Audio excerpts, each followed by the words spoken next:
இப்படி மக்களுக்கு இந்த ஆட்சி மேல பெரிய ஒரு திருப்தி ஒண்ணு இல்ல.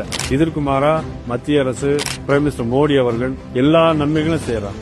எல்லா ஏழைகளுக்கு வீடுகிற திட்டம், கரீப் கல்யாண் யோஜன் திட்டம், ஏழை மக்களுக்கு ரேஷன் கடையில பொருள் கொடுக்கிறது, இப்படி எல்லா திட்டங்களையும் மத்திய அரசு தான் கொடுக்கும். மத்திய அரசு கொடுக்கிற திட்டங்களை எந்த நிதியும் வரவே இல்லை, நிதி வரவே இல்லைன்னு நம்ம மாநிலத்தில் நிதி அமைச்சர் சொல்லிக்கிட்டே இருக்காரு. ஆனா அன்னைக்கு ராமேஸ்வரத்துக்கு வந்த பிரைம் மினிஸ்டர் மோடி அவர்கள் தெளிவா சொல்லியிருக்காங்க, காங்கிரஸ் 10 ஆண்டு கால ஆட்சியை காட்டிலும் இப்பொழுது பிஜேபி 10 ஆண்டு கால ஆட்சியில் 3 மடங்கு அதிகமா பணத்தை தமிழ்நாட்டுக்கு கொடுத்துரும் அப்படின்னு அவங்க சொல்லிட்டு போனாங்க. அதுக்கு இன்னைக்கு வரை அவங்க பதில் சொல்லவே. இன்னைக்கு ரோடெல்லாம் போறோம், இவ்வளவு பெரிய தார் சாலைகள், இவ்வளவு 4 வழி சாலை எல்லாம் இருக்குன்னா இப்ப மட்டும் 4100 கிலோமீட்டர் சாலைகளை போடப்பட்டது மத்திய அரசு. இன்னைக்கு பெண்களுக்கு எல்லாம் இலவசமா கழிப்படம் எல்லாம் கட்டி கொடுத்தது மத்திய அரசு. இவங்களா நம்ம மக்களுக்கு எந்த விதமான நன்மையும் செய்ததா எனக்கு தெரியும். இந்த ஆட்சி அகற்றப்படணும். என்டிஏ தலைமையில் என்டிஏ ஆட்சி தமிழகத்தில் வரும். எப்படி பாரதிய ஜனதா கட்சி மத்தியில் ஒரு ஊழல் இல்லாத அரசு இருக்கிறதோ, ஒரு நேர்மையான அரசு இருக்கிறதோ, அதே மாதிரி ஒரு அரசு நிச்சயமாக வர வேண்டும்.